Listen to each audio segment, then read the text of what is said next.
Um dos palestrantes do primeiro Congresso Internacional de Tribunais de Contas em Foz do Iguaçu é o professor Fernando Meneguin, que é consultor legislativo do Senado, doutor em Economia, pós-doutor em Análise Econômica do Direito pela Universidade da Califórnia e professor do IDP do Distrito Federal. O tema é avaliações quantitativas de políticas públicas. Professor, políticas públicas cada vez mais têm que ser mensuráveis? Isso, o ideal é que a gente tenha políticas públicas avaliadas com base em evidências. Então você tem uma série de métodos estatísticos que podem ser apropriados pelos tribunais de contas para a gente conseguir aferir mais corretamente esse impacto e corrigir os rumos das políticas públicas para que elas gerem mais efetividade para a população. Que é muito comum no Brasil, sucessivamente, cerimônias de lançamento de políticas, né?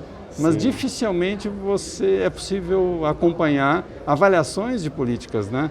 Então, essa criação de evidências e análises é fundamental para saber o resultado.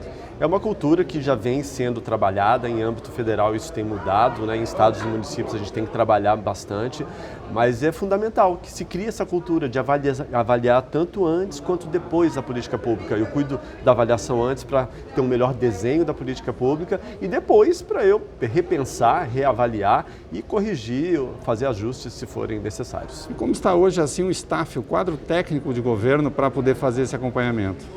Você tem pessoas, em âmbito federal, você tem pessoas muito qualificadas, né? A Casa Civil no governo federal vem lançando guias, manuais, até para ajudar a administração pública federal a fazer essas avaliações.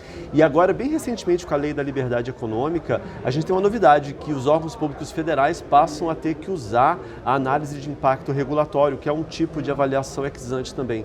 Então, assim, o staff está sendo treinado, tem muita gente boa trabalhando com isso. Normalmente, para avaliação de política pública, sempre exige pessoas profissionais com formação multidisciplinar, com uma visão mais 360 graus.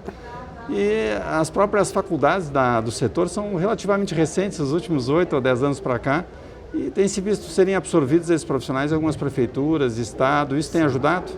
Tem ajudado. E você falou bem, para fazer uma avaliação dessas, dependendo da política pública, se ela é bastante complexa, você precisa de equipes interdisciplinares, né? Você precisa de pessoas do direito, pessoas da economia, ciência política, enfim, de diversos ramos. E é isso que faz com que a gente consiga uma avaliação bem satisfatória daquela política pública. Obrigado pela participação, professor Fernando Meneguin, aqui em boletim do primeiro Congresso Internacional de Tribunais de Contas em Foz do Iguaçu. Obrigado.